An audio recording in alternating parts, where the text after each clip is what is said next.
आपका स्वागत है। इतना ज़रूर कहेंगे, आप लोग मेहनत करिए और हमारे प्रैक्टिस सेटों को देखिए। कहा गया है बुराइयों से दूर रहने के लिए अच्छाइयों का विकास कीजिए। बुराइयों से दूर रहने के लिए अच्छाइयों का विकास कीजिए। शिक्षा, अपने मन को ऐसा बनाइए कि शिक्षा से अच्छे विचारों को अपने अंदर भर लीजिए। तो हम इतना कहेंगे, बुराइयों से दूर रहने के लिए अच्छाइयों का विकास कीजिए और शिक्षा से अपने मन को और विचारों को अंदर भर लीजिए। और आगे देखिए, पहला प्रश्न क्या कहता है, 500 ग्राम 4 किग्रा का कितना प्रतिशत है। तो इसको कैसे करेंगे, जैसे देखिए आप खुद जानते हैं 1 केजी में कितना ग्राम होते हैं, 1000 ग्राम होते हैं। 1000 ग्राम होते हैं तो 4 केजी में कितना ग्राम होंगे, 4000 ग्राम। 4000 ग्राम।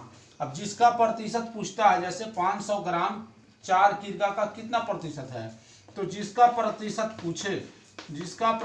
पूछे उसको ऊपर लिखिए। जैसे 500 है तो 500 ऊपर लिखिए और बाकी टोटल कितना है, 4 किग्रा। ठीक है, कहा था 500 ग्राम 4 किग्रा का, तो का जो रहेगा नीचे रहेगा, मतलब जिसका पूछे ऊपर, गुना 100 कर दीजिए। अब काट दीजिए, 2 0 खत्म, 1 0 से 1 0 खत्म।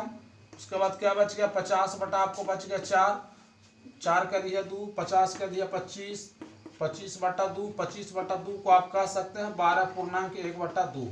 यही 12.1/2% आंसर होगा। दूसरा देखिए, कहता क्या है, एक रेलगाड़ी 54 किलोमीटर प्रति घंटा की चाल से चल रही है। यानी रेलगाड़ी की चाल जो है, रेलगाड़ी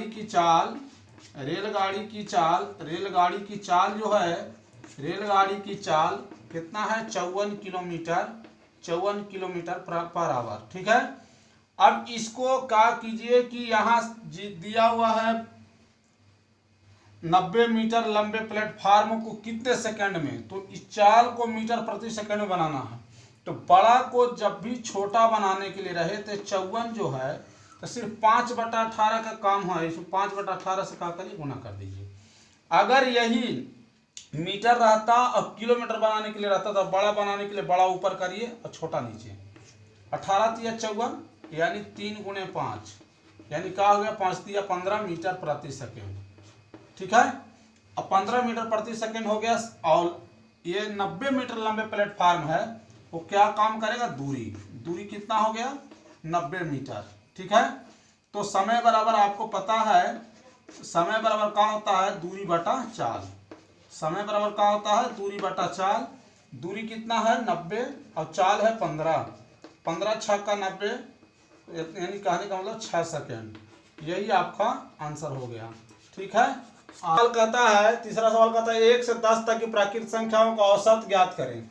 देखिए, सबसे पहले आपको 1 से 10 तक प्राकृतिक संख्या। ठीक है, तो आप प्राकृतिक संख्या कैसे लिखेंगे, प्राकृतिक संख्या जो लिखेंगे, मान लीजिए प्राकृतिक संख्या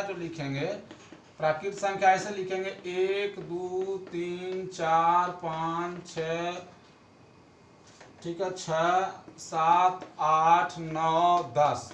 ठीक है, अब इसको जोड़ करके 10 से भाग देंगे। लेकिन प्राकृतिक संख्याओं का योग करने का सूत्र बताए थे आपको। प्राकृतिक संख्या को, जो प्राकृतिक संख्या है, प्राकृतिक संख्या का योग निकालने के लिए क्या करेंगे, प्राकृतिक संख्या का योग निकालने के लिए आपको बताए थे n × n + 1/2, यही बताए थे। अब n के जगह क्या होगा, 10 तक, मैंने 10 प्राकृतिक संख्या हो गया, तो 10 × 10 + 1/2, 2 × 10 यानी क्या हो गया, 5 × 10 और 1 11, 11 × क्या हो गया, 55। ठीक है, 11 × क्या हो गया, आपको 55 हो गया। फिर उसके बाद आपको कहता 1 से 10 तक की प्राकृतिक संख्याओं का औसत ज्ञात करें। ठीक है, 1 से 10 तक की। अब इसमें आपको लगता है 55 आया है, तो योगफल 55 यहाँ देखिए, आपको देखिए यहाँ जोड़िए 10 10 10 20 20 10 30 30 10 40 40 10 50 5 55, योगफल हो गया।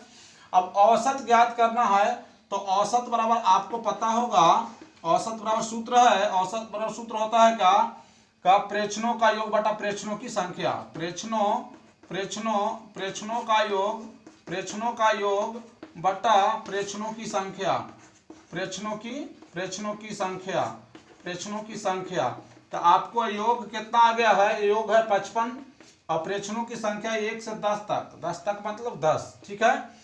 तो 10 से भाग देंगे, 10 से भाग देने का मतलब एक अंक का मतलब दशमलव बैठा दीजिए, 5.5, यही आपका आंसर हो गया, काट दीजिए, ठीक। देखिए चौथा सवाल क्या कह रहा है, चौथा सवाल कह रहा है कि एक त्रिभुज के दो कोण की माप क्रमशः 40 डिग्री 110 डिग्री है। मान लीजिए इस तरह से एक त्रिभुज है, ठीक है, और इस तरह से एक त्रिभुज में ये वाला कोण जो है 110 डिग्री है, अधिक कोण, और एक कोण दिया है कितना 40 डिग्री। मान लीजिए नीचे 40 डिग्री दिया है, तो यही तीसरा कोण ज्ञात करने के लिए कहा है। आपको पता होगा त्रिभुज के तीनों कोणों का योग, जैसे मान लीजिए ये है, ये बी है, ये सी है।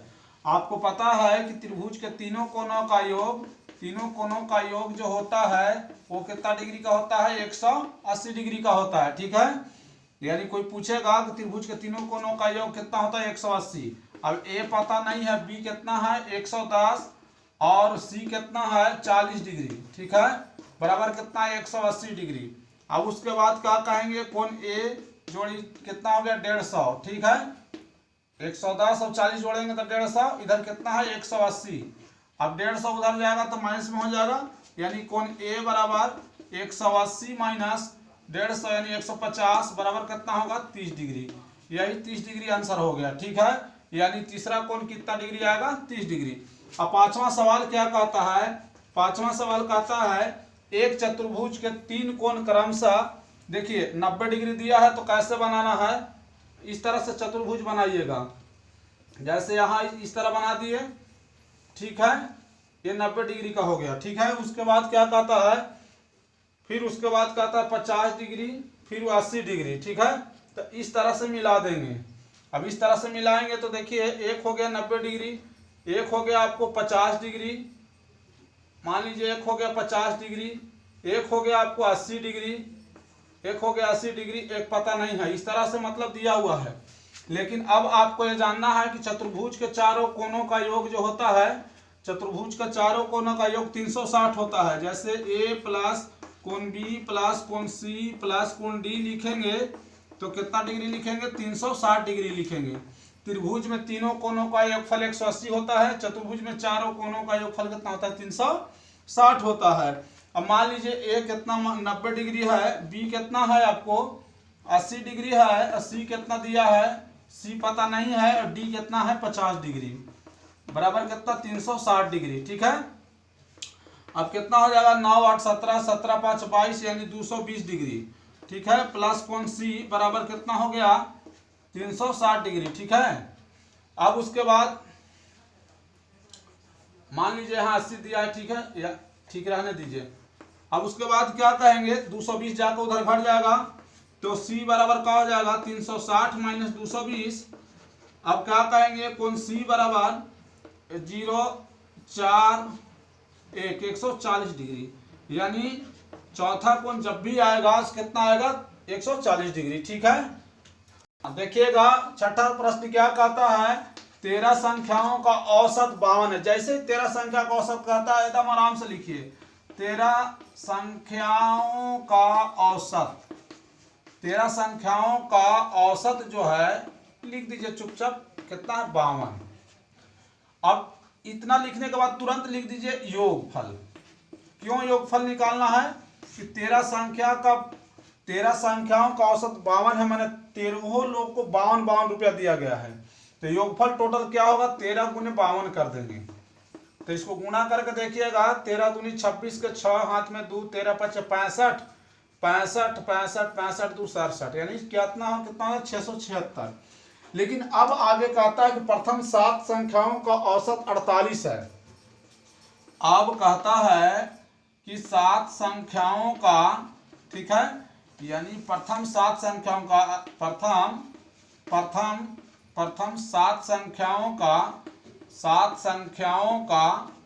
ठीक है, संख्याओं का औसत जो है कितना है, 7 संख्याओं का औसत कितना है 48। तो फिर इसका भी योगफल निकाल दीजिए। योगफल जो होगा 7 गुने क्या होगा 48, क्यों, क्योंकि यह 7 संख्याओं का 48 था। इसको भी गुणा करिए, 8 7 56 की 6 हाथ में 5 और 7 28 28 5 33 336, ठीक। लेकिन और क्या कहता है, और अंतिम 7 संख्याओं का औसत, अंतिम 7 संख्याओं का औसत, अंतिम 7 संख्याओं का औसत, संख्याओं का औसत कितना दिया है, अंतिम 7 संख्याओं का औसत दिया है आपको 58। तो इसका भी योगफल निकालिए। इसका भी योगफल क्या होगा, इसका भी योगफल है क्या, 7 गुने 58। ठीक है, देखिए यहाँ भी योगफल जितना औसत था उसको गुना करके औसत योगफल निकाले, यहाँ भी जितना का औसत है उसका योगफल निकालेंगे। तो 8 7 56 की 6, हाथ में 5, 7 5 35, 35 और 5 40, यानी कितना हो गया, 406। 8 7 56 के 6, हाथ में 5, 7 5 35 और 5 7 5 35 और 5 40, 406। अब देखिए यहाँ 7 और 7 14 संख्या हो गया। तो इन 14 संख्याओं का जो होगा, 14 संख्याओं का, इसलिए 14 संख्याओं का योगफल जो हो जाएगा, 14 संख्याओं का योगफल जो होगा वो कितना हो जाएगा, 336 प्लस 406। अब जोड़िएगा तो 6 6 12 के 2, हाथ में 1, 3 और 1 4, और 4 और 3 7, यानी 742। अब आप देखिए 13 संख्याओं का औसत, 13 संख्याओं का योगफल 676 था, 14 संख्याओं का योगफल 742 आया। तो सातवीं संख्या, वही सातवीं संख्या जो पूछ रहा है कि सातवीं संख्या कौन है ऐसा जो इसमें मिश्रित हो गया। सातवीं संख्या बराबर का होगा, सातवीं संख्या बराबर ये वाला औसत जो 14 संख्याओं का औसत, ठीक है, 14 संख्या का योगफल हो, 14 संख्या का योगफल माइनस 13 संख्या का 13 संख्या का योगफल, ठीक है। अब इतना करने के बाद अब इसमें क्या करेंगे, 742 में से क्या करेंगे, 742 में 676 घटा देंगे। अब घटाने के बाद क्या आएगा आंसर देख लीजिए, 12 में से 6 गया 6, अब उसके बाद ये बच गया 13 में से 7 गया 6, यानी 66। यही 66 आपका सातवीं संख्या 66 आंसर हुआ। सातवां प्रश्न क्या कर, एक पंचभुज के 4 कोण क्रमशः दिया कहते हैं 130 डिग्री, 85 डिग्री, 108 डिग्री, 82 डिग्री है, तो पांचवा कोण ज्ञात करें। अब देखिए इसमें क्या करना है, एक पंचभुज है, पंचभुज के मतलब क्या होता है, पंचभुज के मतलब होता है, पंचभुज है ना, पंचभुज में भुजा की संख्या कितना होगा, भुजा की संख्या जो होता है, भुजा की संख्या, पंचभुज में भुजा की संख्या जिसे n बराबर 5 मान लीजिए, 5 होबे करता है, मानना नहीं है कि 5 होगा।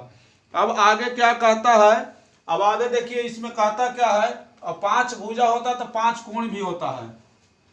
एक कोण कितना दिया देखिए, मान लीजिए ABCD की, मान लीजिए जैसे ए बराबर दिया है 130 डिग्री, ए बराबर 130 डिग्री दिया है, बी बराबर मान लीजिए, बी बराबर कितना दिया है, बी बराबर दिया है आपको, बी बराबर 85 डिग्री दिया है, ठीक है। सी बराबर कितना दिया है आपको, 108 डिग्री दिया है, और डी बराबर कितना दिया है, डी बराबर दिया है 82 डिग्री।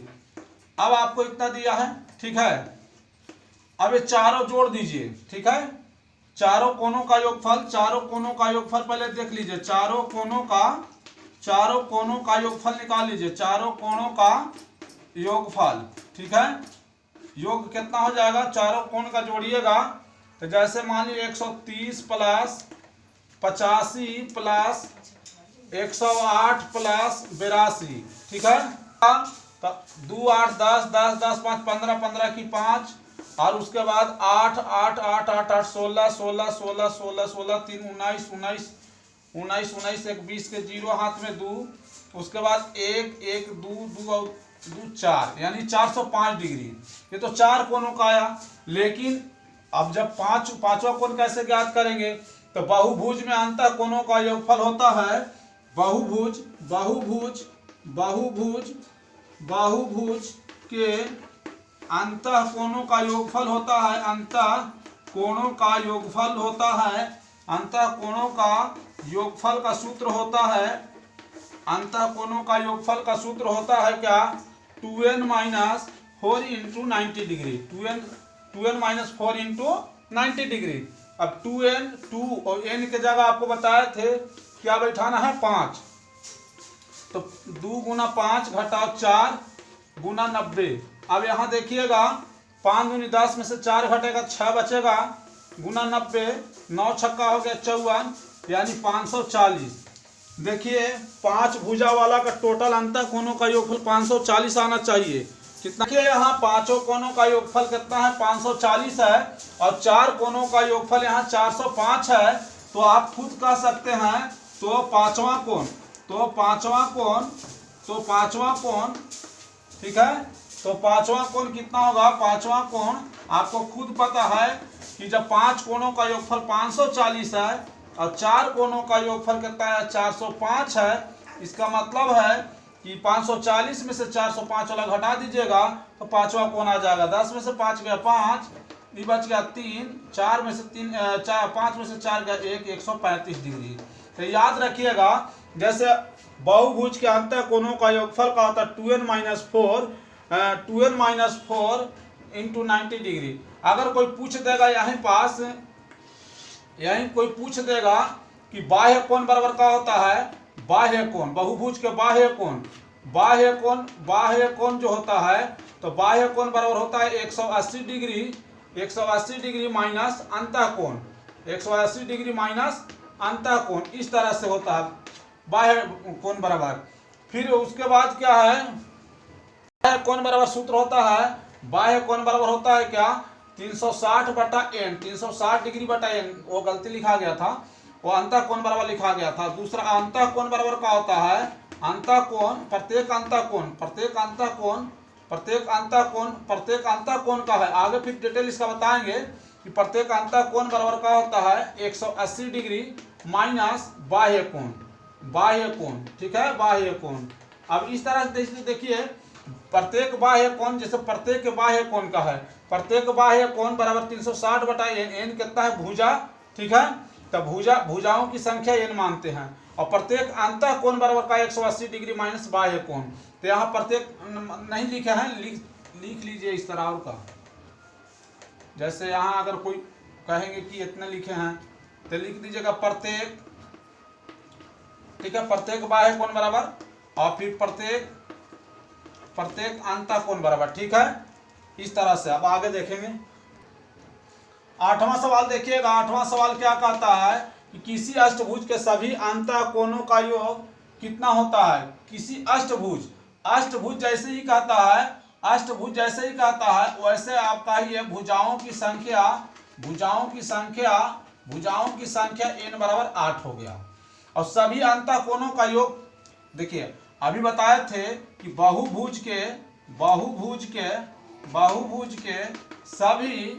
सभी अंतः कोणों का योग जो हम बताए, अंतः कोणों का योग हम कहे तो क्या होता है 2n माइनस 4 इंटू 90 डिग्री, ठीक है। अब उसके बाद क्या बैठाइए 2 इंटू 2n, n के जगह आपको 8 बैठाना है, 8 माइनस 4 गुना 90 डिग्री, ठीक है। अब उसके बाद देखिए 8 दूनी 16 में से 4 घटेगा तो 12 बचेगा, 8 दूनी 16 में से 4 घटेगा 12 गुना 90 और 12 नवा टोटल से यानी 1080 डिग्री हो गया, ठीक है, 1080 डिग्री, यही आपका आंसर हो गया। अब देखिए 9वां सवाल क्या कहता है। 9वां सवाल कहता है किसी समबाहुभुज का प्रत्येक अंतः कोण कितना डिग्री का है, प्रत्येक अंतः कोण 150 डिग्री का है। तो देखिए प्रत्येक अंतः कोण जो है समबाहुभुज के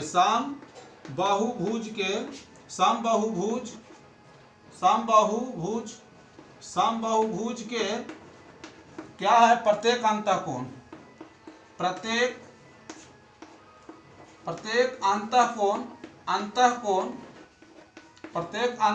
कितना है, प्रत्येक अंतः कोण 150 डिग्री है। प्रत्येक अंतः कोण कितना है 150 डिग्री है। तो उसके बाद इसके बाद क्या लिखा है, बाह्य कोण निकालेंगे, प्रत्येक बाह्य कोण। तो प्रत्येक बाह्य कोण जब तक नहीं निकालेंगे, प्रत्येक बाह्य कोण बाह्य कोण, ठीक है, यानी समबाहुभुज के प्रत्येक बाह्य कोण, इसको क्या करेंगे 180 माइनस अंतःकोण कर देंगे। 180 माइनस क्या कर देंगे अंतःकोण, ठीक है। क्यों? क्योंकि देखिए प्रत्येक अंतःकोण बराबर सूत्र जो होता है, प्रत्येक अंतःकोण बराबर सूत्र होता है क्या, बाह्य कोण माइनस 180। तो बाह्य जब अंतःकोण दिया है तो बाह्य कोण भी निकल जाएगा आपको, तो लेकिन प्रत्येक बाह्य कोण का 180 माइनस 150 लिखे यहाँ 180 माइनस 150, लेकिन सूत्र का होता है 360 बटा एन। एन का हो गया भुजाओं की संख्या।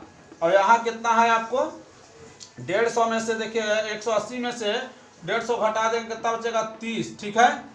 क्या कर देंगे 30 से उसके बाद क्या करेंगे, अब तिरछा तिरछी गुना कर दीजिए, तिरछा तिरछी गुना n गुने 30 बराबर का हो गया 360, ठीक है। तो उसके बाद क्या करेंगे 12 3 36 यानी 12, यानी n बराबर का आ गया 12, यानी भुजाओं की संख्या का हो गया 12, यही हो गया आंसर।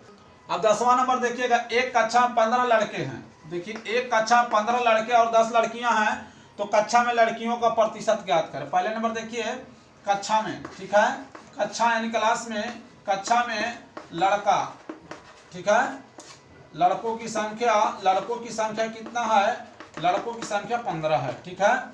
लड़की की संख्या कितना है, लड़की की संख्या जो है, लड़की की संख्या कितना है 10 है। तब 15 लड़का 10 लड़की यानी कुल संख्या कितना हो गया, कुल संख्या हो गया 15 10 25, यानी 15 और 10 जोड़ेंगे तो क्या हो जाएगा 25 हो जाएगा। अब देखिए जिसका प्रतिशत पूछता है, ठीक है, लड़की का प्रतिशत पूछता है तो उसको ऊपर रख के बटा कुल कर देंगे, यानी इसलिए लड़की का, ठीक है, लड़कियों का प्रतिशत बराबर का होगा लड़की की संख्या बटा कुल संख्या गुणक 100, बस यही देखिएगा। यानी जिसका अगर लड़का को पूछता तो लड़का की संख्या बटा कुल संख्या गुना 100 करते। अब लड़की की संख्या कितना है 10, कुल कितना है 25, गुना कितना हो गया 100, 25 चौके का होता है 25 चौके 100, यानी 10 गुने का आ गया 4, 10 चौके का हो गया 40, यानी कक्षा में 40% लड़की है। 11 नंबर सवाल देखिएगा, प्रथम 5 सम संख्याओं का औसत ज्ञात करें। देखिए प्रथम 5 सम संख्या, देखिए सम संख्या किसे कहते हैं, वह संख्या जो 2 से पूरा विभाज्य हो, यानी 2 4 6 8 10, यही 5 सम संख्या। अब इसका औसत निकालना है, तो देखिए औसत बराबर क्या होता है, औसत बराबर क्या होता है, औसत बराबर प्रेक्षणों का योग बटा प्रेक्षणों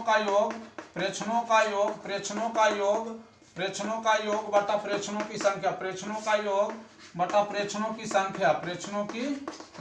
संख्या, ठीक है।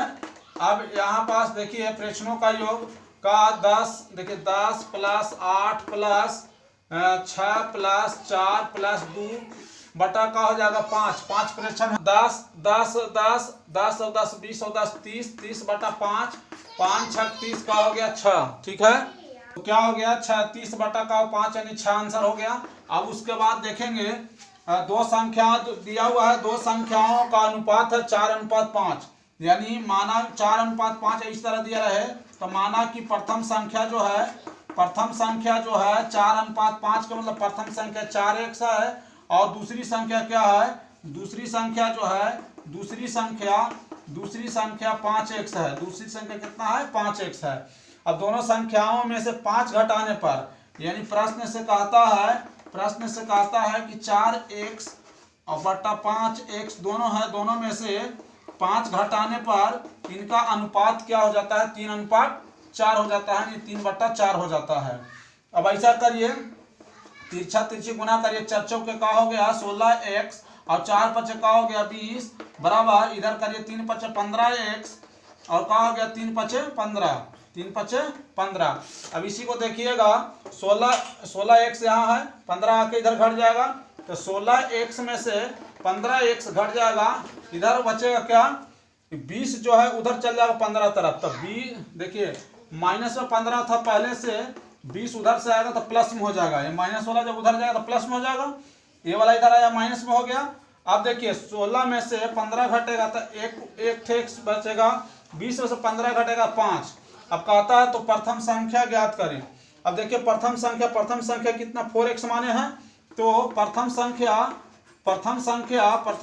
हम कितना माने तो 4x, प्रथम संख्या 4x माने थे तो 4 गुना x का मान कितना आया है 5, तो 5 के क्या हो जाएगा 20, यही हो गया आपको आंसर। ठीक है, देखिए 13वां सवाल क्या कर रहा है, यदि 45 व्यक्ति 300 केजी चावल 12 दिन में खा जाते हैं तो 24 व्यक्ति 80 केजी चावल कितने दिनों में खा जाएंगे। मतलब कहने का मतलब 300 केजी चावल है, 45 व्यक्ति है, 12 दिन लगाते हैं, तो यहाँ पास क्या कहेंगे। देखिए इस तरह का सवाल कभी भी आए तो वजन वाला जो है यानी इस तरह लिख दीजिएगा, चावल बटा, ठीक है, चावल खा रहे हैं 45 दिन में, 45 व्यक्ति 12 दिन में, तो नीचे लिखेंगे व्यक्ति गुणा दिन।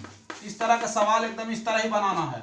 फिर इधर लिखिए चावल बटा व्यक्ति गुणा दिन, क्योंकि चावल को आदमी लोग खा रहे हैं, चावल खा रहे हैं 24 व्यक्ति यहाँ, लेकिन दिन पता नहीं, वो दिन निकल जाएगा। ठीक है, अब चावल कितना था शुरू में 300 केजी था, और व्यक्ति कितना थे 45, और दिन कितना 12। ठीक है, यानी चावल को खा रहे थे। अगर कोई काम को कहता तो काम बाटा नीचे व्यक्ति गुना दिन लिखते, अगर काम कहता तो काम बाटा व्यक्ति गुना दिन लिखते। यहाँ चावल का है 80 बटा व्यक्ति कितना है 24 गुना दिन पता नहीं है, तो दिन ऐसे इस तरह छोड़ दीजिए।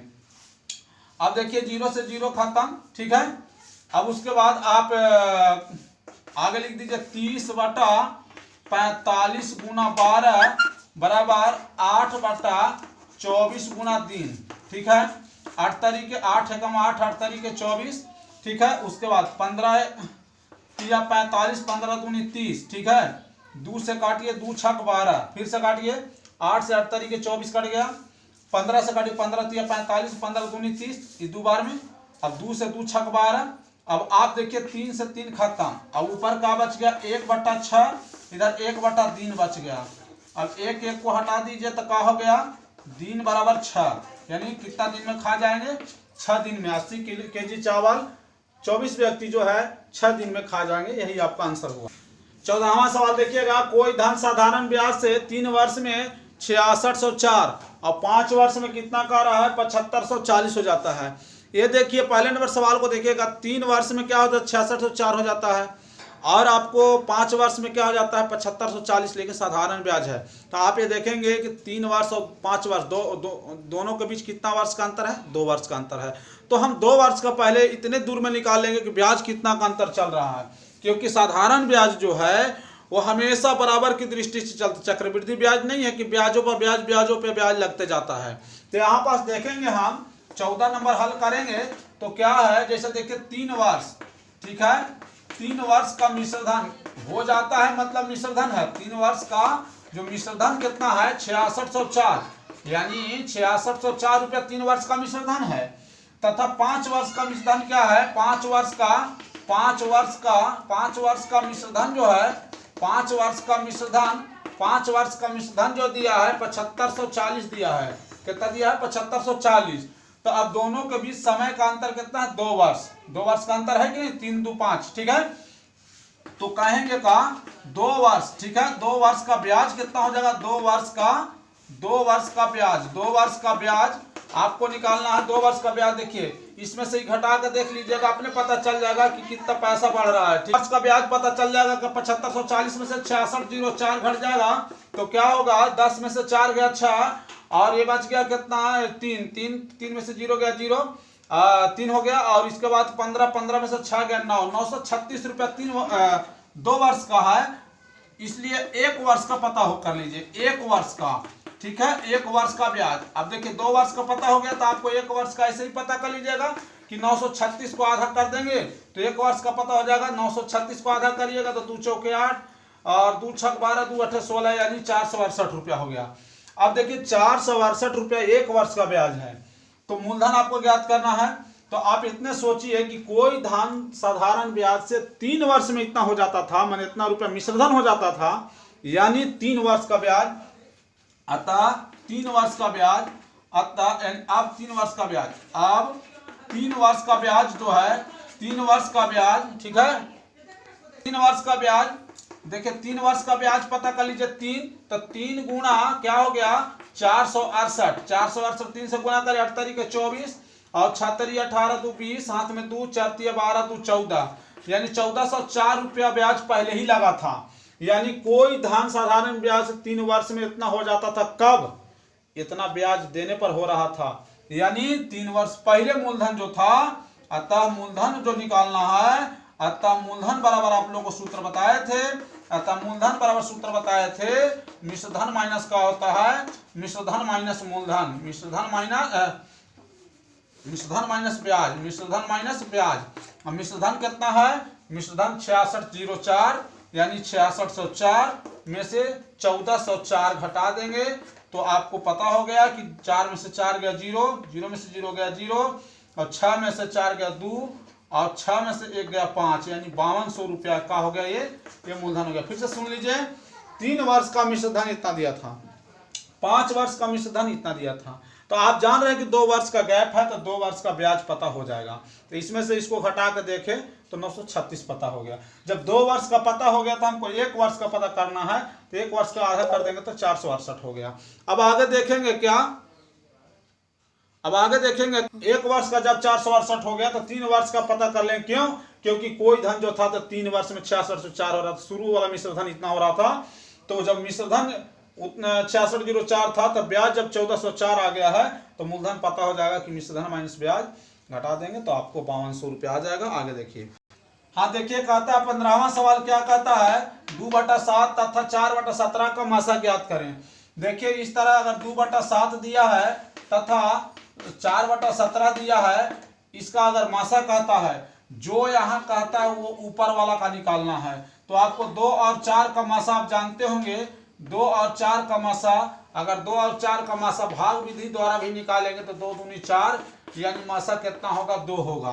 यानी 2 4 का मासा, पहले देखिए ऊपर का मासा क्या निकालना है, किसी भी परिमेय संख्या का अगर मासा निकालना होगा तो ऊपर देखिए, अगर परिमेय संख्या का मासा निकालने के लिए क्या करते हैं, मासा निकालने के लिए क्या करते हैं, परिमेय संख्या का मासा निकालने के लिए याद रखिएगा, परिमेय संख्या जो है, परिमेय संख्या का मासा निकालने के लिए क्या करते हैं, परिमेय संख्या का मासा निकालने के लिए अंश का